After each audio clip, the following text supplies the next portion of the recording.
गांव चांदपुर का नाम सुनते ही लोग सहम जाते थे। गांव के किनारे घना जंगल था, जिसे लोग माया जालवन कहते थे।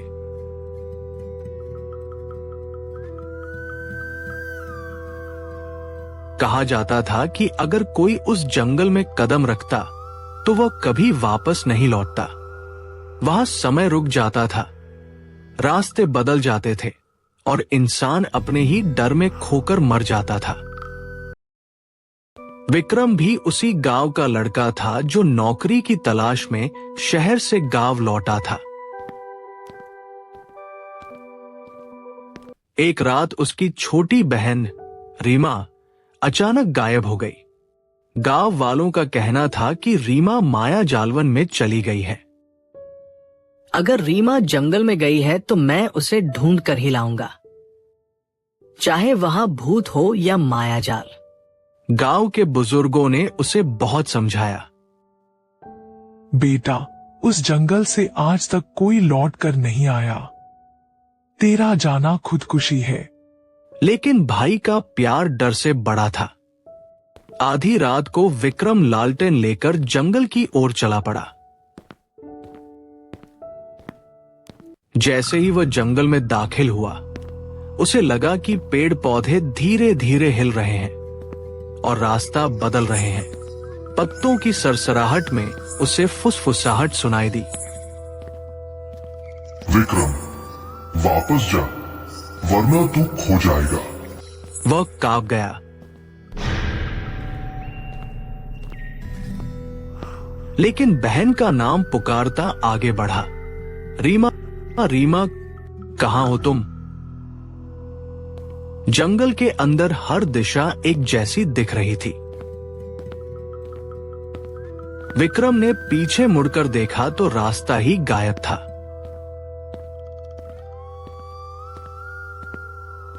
अचानक उसने देखा उसकी बहन रीमा एक पेड़ के पीछे खड़ी है।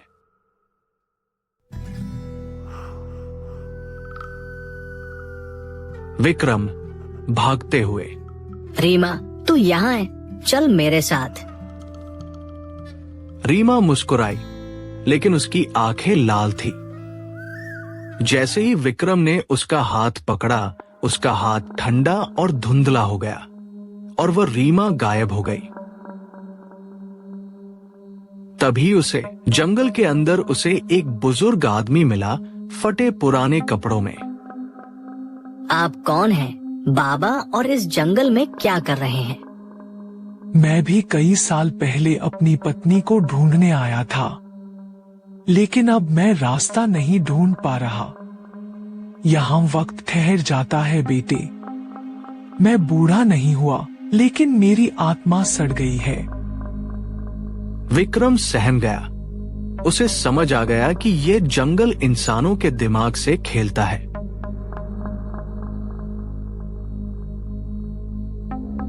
जैसे ही विक्रम और आगे बढ़ा, उसे पूरे जंगल में अपनी बहन की आवाजें गूंजती सुनाई दी। भैया बचाओ, भैया। लेकिन हर बार जब वो आवाज के पीछे भागता, वहां सिर्फ कंकाल, धुंध और अजीब परछाइयां मिलती। अचानक सामने एक विशाल काला पेड़ उभरा।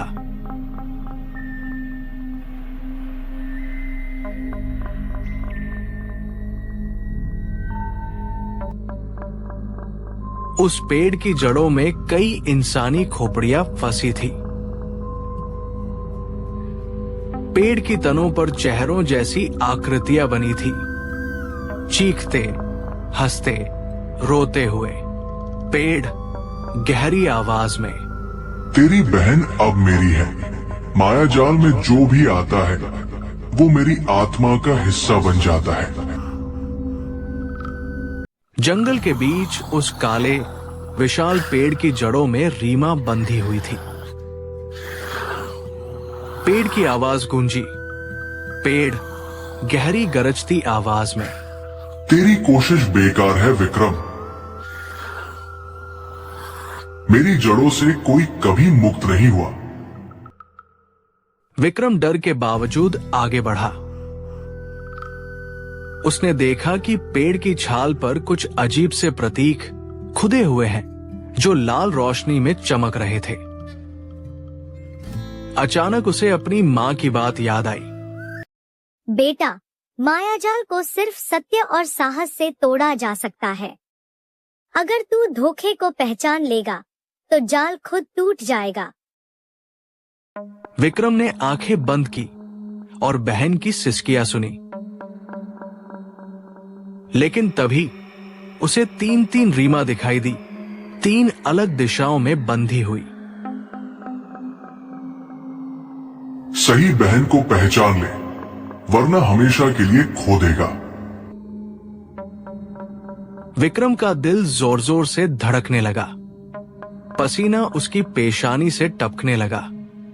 वो धीरे धीरे पास गया और अपनी बहन से बोला, रीमा, तू डर मत, मैं तुझे पहचान लूंगा। तू मेरी बहन है और तेरी आंखों में हमेशा सच्चाई होती है। उसने गौर से देखा, 2 रीमा डर से चिल्ला रही थी, लेकिन उनकी आंखें खाली और नकली थी।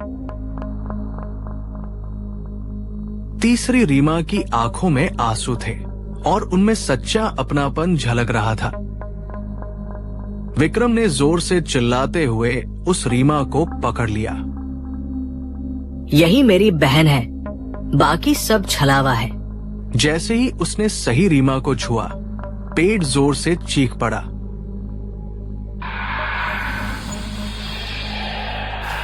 बाकी 2 नकली रीमा धुंध में बदलकर गायब हो गई।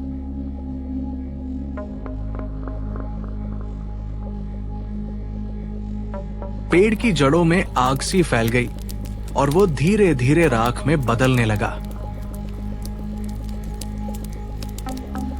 रीमा बेहोश होकर गिर पड़ी। विक्रम ने उसे उठाया और बाहर की ओर भागा। जंगल अब ध्वस्त हो रहा था। पेड़ गिर रहे थे, चीखें मिट रही थी।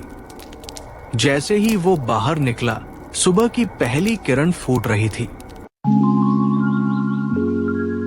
गांव वाले दौड़कर आए। रीमा को होश आया और उसने विक्रम का हाथ पकड़ लिया। भैया, तुमने मुझे मायाजाल से बचा लिया। गांव के बुजुर्गों ने सिर झुकाकर कहा, आज तक कोई मायाजाल से लौटकर नहीं आया था, लेकिन आज इस श्राप का अंत हुआ। विक्रम ने आसमान की ओर देखा। उसे लगा जैसे मुक्त हुई आत्माएं आशीर्वाद दे रही हों। आपको हमारी कहानी पसंद आई हो तो लाइक, शेयर एंड सब्सक्राइब करना ना भूलें।